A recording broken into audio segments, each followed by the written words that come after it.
नमस्कार दोस्तों, CDRK Saini BEd class 8 YouTube channel पर आप सभी का हार्दिक स्वागत है, अभिनंदन है। देखिए, हम अध्ययन कर रहे हैं जेंडर, विद्यालय और समाज। इस पेपर के अंतर्गत आज की क्लास में हम प्रजनन स्वास्थ्य, प्रजनन अधिकार, यौन स्वास्थ्य एवं यौन अधिकार, इन 4 टॉपिक्स पर अध्ययन करेंगे। आपकी परीक्षाओं में ये टॉपिक टिप्पणी के रूप में आ जाते हैं, तो आप इन्हें अच्छे से समझें। और यदि आप हमारे YouTube चैनल पर पहली बार आए हैं तो हमारे YouTube चैनल को सब्सक्राइब करें और पास ही बने बेल आइकन के बटन को जरूर दबावें, जिससे हमारे द्वारा जब भी कोई न्यू वीडियो अपलोड किए जाए या लाइव क्लास चलाई जाए तो उनके नोटिफिकेशन आपको मिल सके। और हमारे चैनल की ओर से आप सबसे रिक्वेस्ट की जाती है कि हमारे चैनल के बारे में, हमारे चैनल्स की वीडियो के बारे में अपने दोस्तों को भी जरूर बताएं, जिससे उनको भी अधिक से अधिक लाभ होवे और वो सब भी परीक्षा की अच्छी तैयारी कर सके। देखिए, प्रजनन स्वास्थ्य, प्रजनन अधिकार, यौन स्वास्थ्य, यौन अधिकार मनुष्य जीवन का महत्वपूर्ण अंग है। देखिए, जो प्रजनन स्वास्थ्य है या प्रजनन अधिकार है या यौन स्वास्थ्य है या यौन अधिकार है, ये मनुष्य जीवन से जुड़े हुए अंग है और ये सब मनुष्य द्वारा पूरे किए जाते हैं, चाहे वो पुरुष हो या महिला।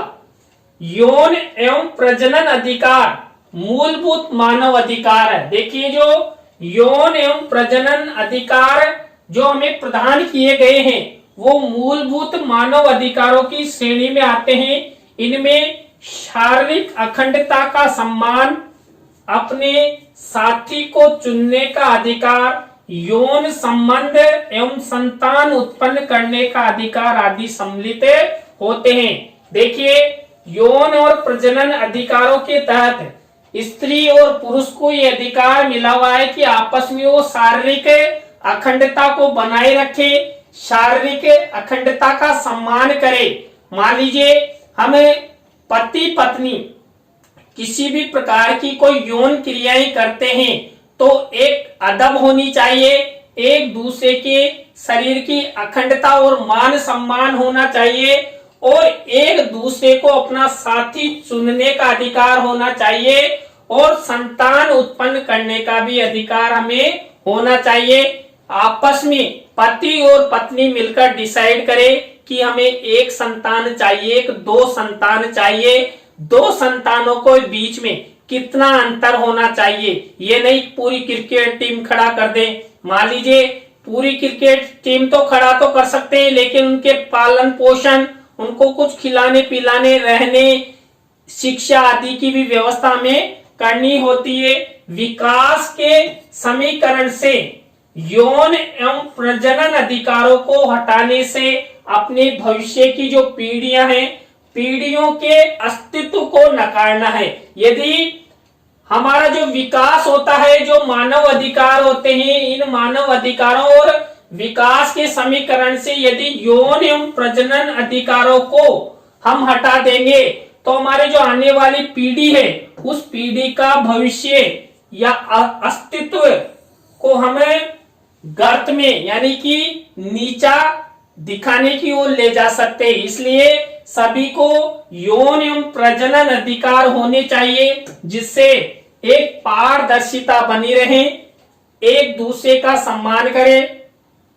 मनुष्य जीवन के लिए यौन क्रियाओं की आवश्यकता वैसी ही है जैसे जीने के लिए भोजन व पानी की आवश्यकता। देखिए, हमें जीवन में पति और पत्नी यौन क्रियाएं करते हैं और यौन क्रियाओं की तुलना यहाँ पर भोजन एवं पानी से की गई है। जैसे शरीर के लिए भोजन व पानी आवश्यक है, वैसे ही यौन क्रियाएं आवश्यक है। यौन क्रियाओं के माध्यम से ही हमें अपने जीवन को सफल कर पाते हैं, अपनी भावी पीढ़ी का निर्माण कर पाते हैं और इस संसार में जन्म लेने की जो सार्थकता है उस सार्थकता के उद्देश्यों को भी पूरा कर सकते हैं। तो इसलिए आवश्यक है कि हमें यौन क्रियाएं और यौन प्रजनन संबंधी अधिकारों की प्राप्ति होना चाहिए। यौन क्रियाएं एवं प्रजनन परिवार व समाज का आधार नागरिक व राजनीतिक अधिकारों पर अंतरराष्ट्रीय संविदा 1966 के अनुच्छेद 23 में माना गया है कि परिवार समाज का आधारभूत अंग है। उन्हें समाज का वो प्रशासन द्वारा सुरक्षा का अधिकार है, चाहे पुरुष हो या महिला हो। जो अंतरराष्ट्रीय कानून है उस अंतरराष्ट्रीय कानून के में 1966 के अनुच्छेद 23 के अनुसार परिवार को एक समाज का आधारभूत अंग माना गया है और उस आधारभूत अंग के द्वारा हम अपना विकास कर पाते हैं, प्रजनन और यौन क्रियाओं का अधिकार प्राप्त कर सकते हैं। सहस्त्र शताब्दी विकास लक्ष्य एमडीजी का टॉपिक भी हमने हमारे YouTube चैनल पर उसका वीडियो बनाकर अपलोड कर रखा है, मिलेनियम डेवलपमेंट गोल्स। तो सहस्त्र शताब्दी विकास लक्ष्य में भी इन विषयों पर चर्चा की गई है। सहस्त्र शताब्दी विकास लक्ष्यों में प्रजनन स्वास्थ्य, प्रजनन अधिकार, यौन स्वास्थ्य, यौन अधिकारों के विषय में राष्ट्रीय एवं अंतरराष्ट्रीय स्तर पर विशेष रूप से बल दिया गया है कि राष्ट्रीय और अंतरराष्ट्रीय स्तर पर जो प्रजनन स्वास्थ्य है या प्रजनन अधिकार है या यौन स्वास्थ्य है या यौन अधिकार है, उनके बारे में यदि हम चर्चा करेंगे तो जो विश्व के नागरिक है उन सबको यौन संबंधी, प्रजनन संबंधी अधिकार मिलेंगे और वो सब मानव अधिकारों की श्रेणी में आते हैं। प्रजनन स्वास्थ्य, प्रजनन अधिकार, यौन स्वास्थ्य एवं यौन अधिकार से संबंधित विषयों की विवेचना हम एक एक करके अध्ययन करते हैं। देखिए, सबसे पहले हम अध्ययन करते हैं प्रजनन स्वास्थ्य कि प्रजनन स्वास्थ्य क्या होता है। देखिए, WHO विश्व स्वास्थ्य संगठन ने प्रजनन स्वास्थ्य के बारे में क्या कहा है कि प्रजनन स्वास्थ्य का तात्पर्य व्यक्ति उत्तरदायित्वपूर्ण, संतुष्ट व सुरक्षित सेक्स जीवन जीने में सक्षम व प्रजनन योग्य है। उसे यह निर्णय लेने की स्वतंत्रता है कि उसे कब और कितनी बार प्रजनन करना है। इसमें महिला व पुरुष के सुरक्षित, प्रभावी, सस्ते तथा स्वीकार्य गर्भ निरोध पद्धति के बारे में जानने वो उपयुक्त स्वास्थ्य सुविधाएं, जैसे जो महिला को सुरक्षित गर्भावस्था व सुरक्षित शिशु जन्म देने में सक्षम बनाता है तथा दंपति को स्वस्थ संतान पाने का अवसर प्रदान करता है के पाने के अधिकार। ये WHO द्वारा ये इस प्रजनन स्वास्थ्य के बारे में बताया गया कि प्रजनन स्वास्थ्य के अंतर्गत जो हम महिला और पुरुष सेक्स जीवन बिताते हैं और सेक्स जीवन के द्वारा हमें संतान उत्पन्न करते हैं, तो हमें यह अधिकार है आपसी सहमति से ही हम कितनी संतानें उत्पन्न कर सकते हैं। ये खुद के ऊपर डिपेंड करता है। किसी बाहर वाला व्यक्ति किसी पर दबाव नहीं दे सकता कि आपको इतनी संतानें पैदा करना ही है, नहीं, अपनी मर्जी है, हम चाहे जितनी संतानें उत्पन्न कर सकते हैं, ये खुद पर डिपेंड करता है। और देखिए, यदि हम गर्भ अवस्था के दौरान अच्छे से रहते हैं, अच्छा जीवन यापन करते हैं, अच्छे पौष्टिक युक्त खाना खाते हैं, तो हमारी आने वाली पीढ़ी भी अच्छी होती है। इसमें महिला और पुरुष के जो सुरक्षित व प्रभावी व सस्ते स्वीकार्य गर्भ निरोधक पद्धति के बारे में भी जानने संबंधी स्वास्थ्य सुविधाओं के बारे में प्रजनन स्वास्थ्य के अंतर्गत WHO ने कई महिलाओं के मानव अधिकारों के संदर्भ में ये बात कही है। तो ये हुआ प्रजनन स्वास्थ्य। प्रजनन स्वास्थ्य के बाद हमारा दूसरा पॉइंट है प्रजनन अधिकार, यानी कि संतति उत्पन्न करने का अधिकार। देखिए ICPD ने प्रजनन अधिकार के बारे में बताया है कि प्रजनन अधिकारों में कुछ मानव अधिकार अंतर्निहित होते हैं। इन मानव अधिकारों को पहले से ही राष्ट्रीय कानून, अंतरराष्ट्रीय मानव अधिकार दस्तावेजों तथा अन्य संधियों में मान्यता प्राप्त है।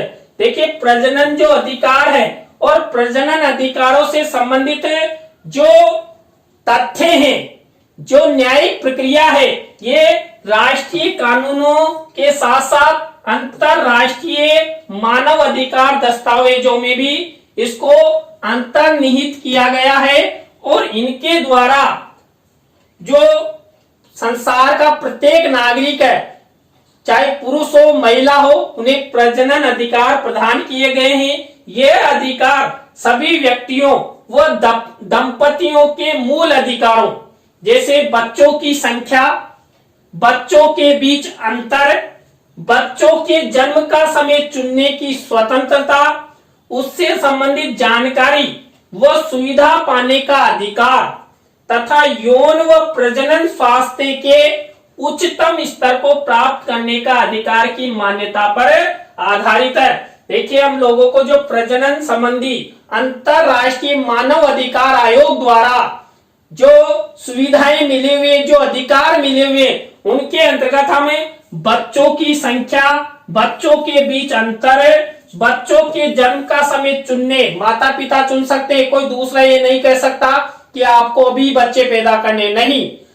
जो अंतरराष्ट्रीय कानून के तहत हमें जो अधिकार मिले हुए हैं वो स्वतंत्रता का अधिकार हमें मिला हुआ है और उसके अनुसार हम अपनी मर्जी से बच्चे यानी संतान उत्पन्न करने की हमें स्वतंत्रता है। और जो प्रजनन स्वास्थ्य है, उस प्रजनन स्वास्थ्य के अंतर्गत हमें कुछ सुविधाएं भी अधिकारों के रूप में प्रदान की गई है। मातृत्व और शिशु स्वास्थ्य देखभाल, बाल विकास कार्यालयों के माध्यम से जो गर्भवती महिला है उनके स्वास्थ्य की पूरी देखरेख दी जाती है, जिससे व्यक्तियों में या महिलाओं में अच्छे प्रजनन अधिकार मिले और उनमें उनके प्रति जागरूकता आते हुए महिलाएं अच्छा पौष्टिक युक्त भोजन करते हुए अच्छी संतानें उत्पन्न करें। जैसा कि मानव अधिकार दस्तावेज में कहा गया है, इसके बिना किसी भेदभाव, दबाव व हिंसा के प्रजनन से संबंधित निर्णय लेने का अधिकार भी शामिल है। यानी कि कुल मिलाकर किसी भी दंपति पर किसी भी प्रकार का कोई दबाव नहीं डाला जा सकता। दंपति की आपसी सहमति से ही प्रजनन स्वास्थ्य के साथ साथ प्रजनन अधिकार शुरू किए जा सकते हैं। क्यों?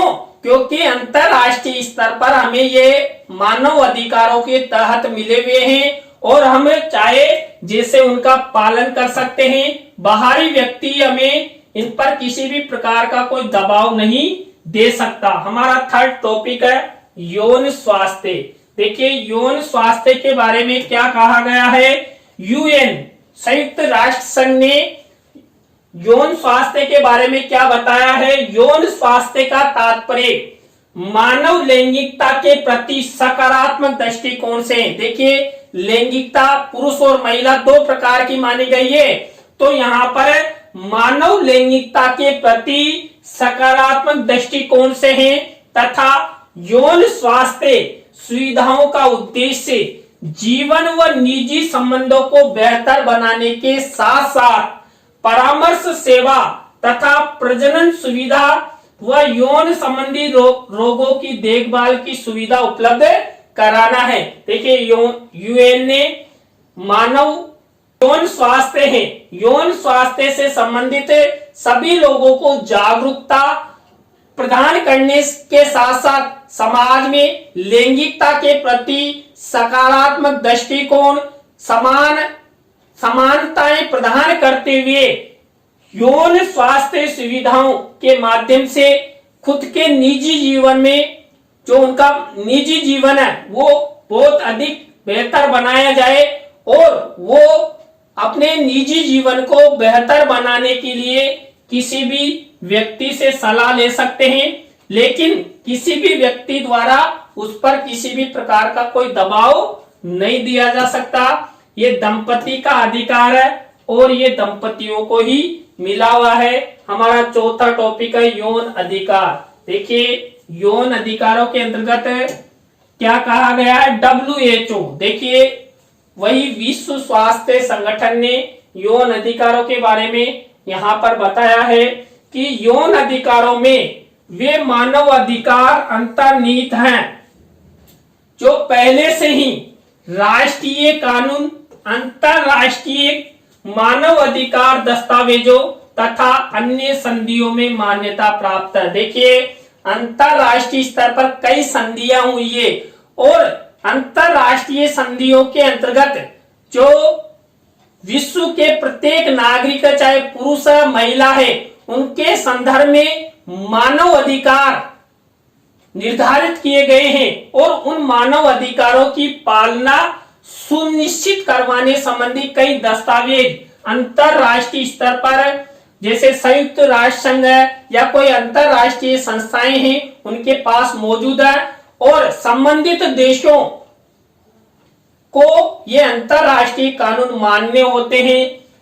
इसमें सभी के लिए बिना किसी भेदभाव, दबाव, बिना हिंसा के यौन स्वास्थ्य के उच्चतम स्तर को पाने, यौन व प्रजनन स्वास्थ्य सुविधाओं को पाने के अधिकार सहित लैंगिकता से जुड़ी सूचनाओं की मांग करने, सूचना प्राप्त व प्रदान करने, यौन शिक्षा, शारीरिक अखंडता की गरिमा, अपने साथी को चुनने, यौन क्रियाओं में भाग लेने या न लेने, सहमति से यौन संबंध बनाने, सहमति से विवाह करने, संतान उत्पन्न करने या नहीं करने, संतान को जन्म देने का समय निर्धारित करने तथा एक संतुष्ट, सुरक्षित व सुखद यौन जीवन बिताने का अधिकार शामिल है। ये सब जो अधिकार मिले हुए हैं हमें यौन अधिकार, ये अंतरराष्ट्रीय कानूनों और संधियों के तहत मिले हुए हैं, जिनको मानना प्रत्येक राष्ट्र की प्रथम जिम्मेदारी है, क्योंकि ये अंतरराष्ट्रीय स्तर पर मानव अधिकारों के तहत आते हैं और कोई भी राष्ट्र या कोई भी राज्य या कोई भी व्यक्ति किसी भी दंपति पर किसी भी प्रकार से कोई दबाव नहीं बना सकता। उन्हें जो यौन अधिकार मिला हुआ है, उन यौन अधिकारों के तहत एक गरिमा के तहत वो आपस में आपसी सहमति से ही सब कुछ कर सकते हैं। तो देखिए आज की क्लास में हमने प्रजनन स्वास्थ्य, प्रजनन अधिकार, यौन स्वास्थ्य एवं यौन अधिकारों के बारे में अध्ययन किया। आपको वीडियो कैसा लगा कमेंट्स में हमें जरूर बताएं। यदि अच्छा लगा हो तो लाइक करें, कमेंट्स करें और शेयर तो जरूर करना ही करना है। नए टॉपिक के साथ हम आपसे फिर मिलेंगे CDRK Saini B.Ed classes YouTube channel पर। तो राम राम सा, बाय।